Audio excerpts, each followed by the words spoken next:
Anggota Polsek kawasan Laut Gilimanuk berhasil menggagalkan upaya pengiriman arak Bali melalui pelabuhan penyeberangan Gilimanuk Kamis 2 Desember malam. Tak tanggung-tanggung 20 dus yang berisi puluhan botol arak Bali kemasan 600 ml.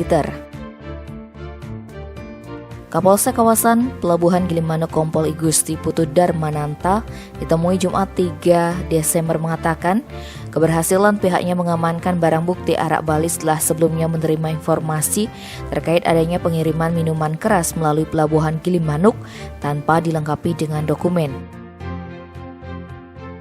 Berbekal laporan tersebut, pihaknya kemudian memperketat pemeriksaan semua kendaraan yang keluar Bali melalui Pelabuhan Gilimanuk. Sekitar pukul 20 WITA, bus KM Arta Jaya dengan nomor polisi 7014 OC diamankan saat hendak masuk ke dalam pelabuhan.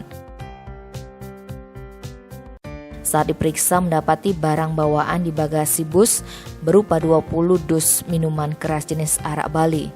Masing-masing dus berisikan 24 botol ukuran 600 ml, sehingga jumlah keseluruhan sebanyak 480 botol dengan berat total 288 liter. Selanjutnya barang bukti tersebut termasuk sopir dan kernet bus diamankan ke Mapolsek kawasan Pelabuhan Gilimanuk. Dari keterangan sopir dan kernet bus dijelaskan jika IGM selaku sopir tidak mengetahui perihal adanya titipan arak dimaksud karena pada saat kondektur menaikkan, sopir saat itu sedang sibuk mengecek kendaraan bus lain yang dalam keadaan rusak. Tim Bali Express melaporkan.